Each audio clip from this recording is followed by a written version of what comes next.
Once upon a time, long before the British invasion, there was an epic tribe in the heart of Africa, the Ukele people. This tribe was known for its rich agriculture, hospitality, enticing culture, belief, and most especially, the vast wildlife. The settlement comprises of mud hut and fiber roofing. From the onset of the settlement, we can hear the lion roar, elephant trumpet, and the hyena cries at night. With so much dangerous animal gallivanting around, the people don't feel threatened because they have a particular belief which says the wild always attack those who threaten their peace. So in as much they keep peace with the wildlife, they too will be in peace. They worship the god of the rain, called the Miri. They believe without the rain, there will be no life.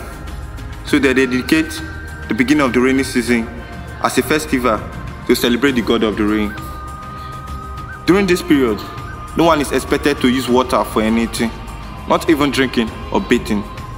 It only lasts for 3 days. The people are hospitable, united, and understanding. The children are taught to prostrate when they see an elder and must not refuse any message from the elders. Fighting is also prohibited among the children. The women are also taught to respect the male counterpart. They are not to partake in any official activities. They can only be seen in the marketplace, kitchen, or farm. While the male heads and oversees activities in the family or kingdom. The day activities begins with the cock crow and sunrise. You could hear chattering of people beginning the day activities with pleasantry and greeting. Everyone with their tools and products, either heading to the farm or marketplace. It is forbidden for anyone to be seen in a drinking or marrying spot in the morning. So, everyone, including the children and women, are up with tools heading to their duty calls. Interval between the morning and noon, the settlement square is always quiet because everyone is working at the moment. Life begins to return to the square at noon. We can hear incessant voice of kids and women chattering or gossiping as they return from their place of work, the farm or the market. The interval between the noon and evening, the product or profit of that day is calculated and sought out. Then in the evening, the most noisiest. First, there is a huge bonfire to lit up everywhere. We can see children gathering around a fluted as he entertained them with sweet melody under a huge mango tree. Far off, we can see maidens dancing slowly to the drum rhythm. The young men sit in their zone, admiring the dancing maiden.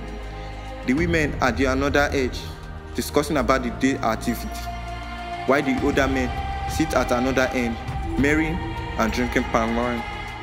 They live a peaceful and happy life, not until the first white man invasion. Among the Ukele tribe, there was a young lad called Mbazi. He was known to be strong and fierce. He dreamed to be the greatest hunter in the region. Although the Ukele don't hunt wildlife, but is permitted to hunt domestic ones. They claim only domestic are meant for meat, both for human and wildlife. It will be difficult to see Mbazi among the villagers or young lad like him. He's frequently in the bush, looking for the next animal to strangle life off. Despite the stern warning from his mother, he remains adamant and chooses his path. Rumor has it that his father, who was also a great hunter, attempted to kill a wild animal to prove the belief of the Ukele void, but he paid with his life. His disarmed corpse was seen in the wildlife by a passerby and left to rot there. But Mbazi don't care. He still believes he can be the greatest hunter and nothing will stop it. That fateful day, his mother stopped him from going hunting. If not being killed by wildlife, you could be captured by the dangerous wild man, she said, trying to convince Mbazi. But Mbazi still remained adamant. His mother has no choice than to hide his hunting weapon. But Mbazi decided to go hunting with bare hand. Besides, he's good at chasing and strangling. He sneaked out and dangled into the jungle. All his effort to hunt that day was futile. Soon he relaxed and slept off. A loud wailing noise wakes him up. He sits up. He could see heavy smoke emanating from the village square. The wailing becomes louder. Mbaz, very curious, runs back to the village square. He reached the square to see heavy spoil. The white man has invaded Ukele. They set every hut ablaze. We could see villagers running helter-skelter. The white man shooting sporadically. Dead body litters the ground.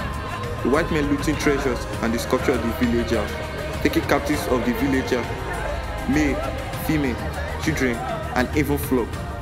They load their vehicles with the village agricultural produce, while the villagers are told to carry some of the produce that don't fit in the vehicle. They shoot down anyone who tries to oppose them. We see the captives crying and wailing profusely. Mbaz is still confused among the chaos, observes around, but can't see his mom among the captives.